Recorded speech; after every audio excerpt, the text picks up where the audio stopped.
section 4.3, we're going to do right triangle definitions of the trig functions. So let's look at, we're going to define these as the sine of theta is going to be the opposite over the hypotenuse. Now if you remember, in triangles the hypotenuse is the longest side, right? So in this case, if it's opposite over hypotenuse, what's the opposite side of theta? Here's angle theta, what's the opposite? A. And what's the hypotenuse? C, the longest side. Good, so it's defined as A over C. Alright, let's do the same for cosine of theta. Cosine of theta is going to be your adjacent side over your hypotenuse. Okay, let's come over to our triangle. Here's angle theta. Adjacent is going to be what? Good, side B. And the hypotenuse is still C. And let's define our tangent theta. Tangent theta by definition is going to be your opposite over your adjacent. Going over to our triangle, what's opposite of angle theta? A, good, and adjacent is B. So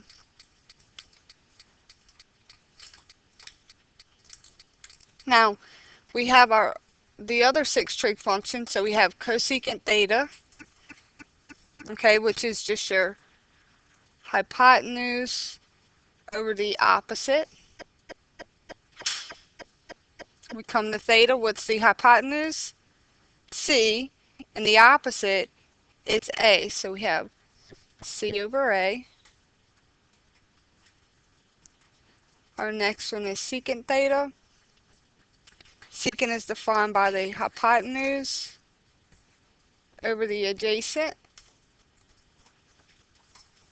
which if we come over here, hypotenuse is C and the adjacent is going to be B. So this is defined by C over B. And then let's do cotangent theta, which is going to be adjacent over opposite. And we come over here, adjacent is going to be B, opposite of this angle is A, so this is B over A. Okay, so now we see the right triangle definitions of our trig functions. And I want to recall that, remember with the relationship between sine of theta and cosecant of theta was that they were reciprocal functions. Well, do we see that here as well? Yes. What about for cosine theta and secant theta? Yes, we see that holds true for these as well. So the other thing is, a nice way to remember these definitions is basically if you memorize and you know these 3, then we can figure out these 3, right? Based on that knowledge. What's the saying that helps us remember these right triangle definitions that you've probably heard in your different classes? One of the most current ones, or the most frequently used, is the SOHCAHTOA. SOHCAHTOA because it means sine, this represents cosine, and this represents tangent. Well, the sine is the opposite over hypotenuse, right here. Cosine is the adjacent over hypotenuse, and tangent is going to be your opposite over adjacent. So this may be helpful to help you memorize these 3, which then we can use to remember all 6.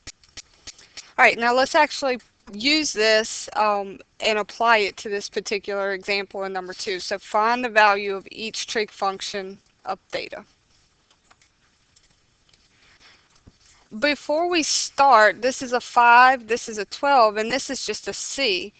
Well, we don't know all of our sides, but let's think back to algebra. How do we find a missing side of a triangle when we're given 2 sides? Yeah, Pythagorean Theorem, right? So let's do that real quick. So a squared plus b squared equals c squared. So let's just say 5 squared plus 12 squared equals c squared. Let's do the calculations for this. 25 plus 144 is 169 is equal to c squared. How do we solve for c?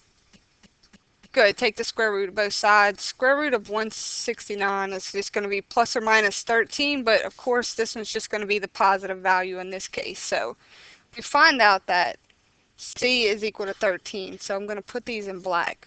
We now have all of our sides, and here is our angle theta.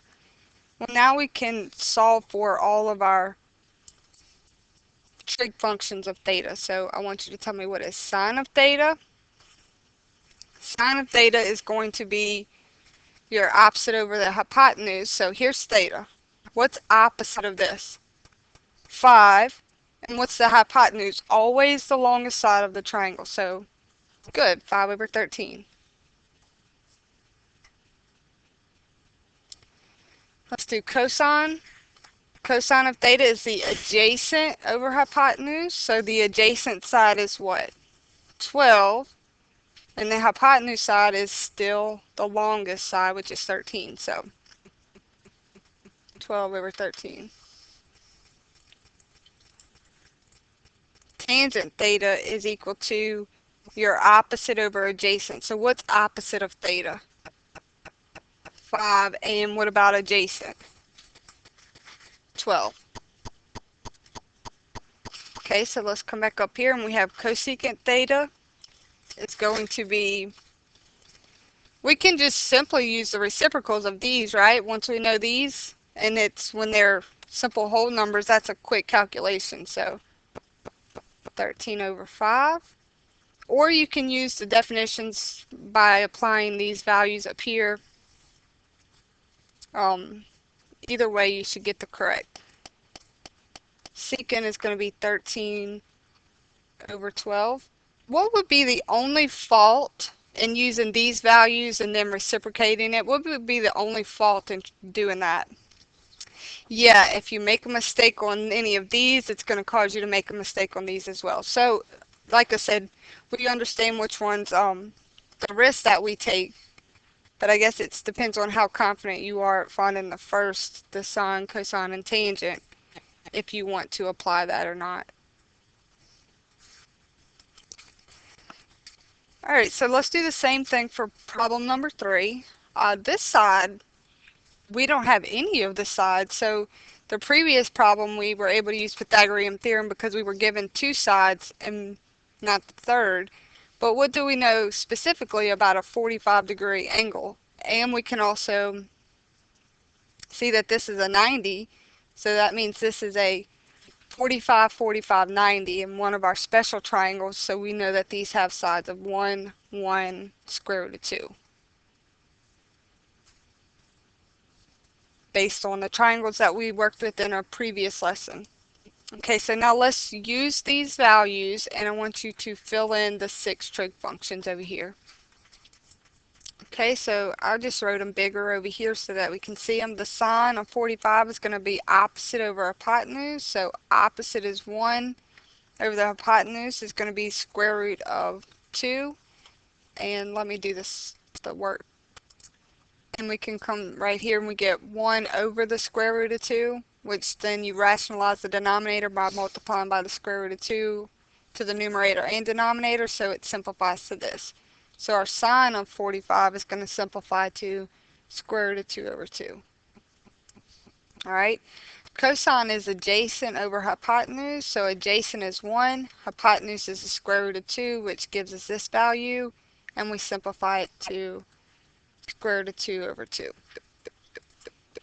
Tangent is your opposite over your adjacent. So here's 45. Opposite is 1. Adjacent is 1. So 1 divided by 1 is just going to be 1.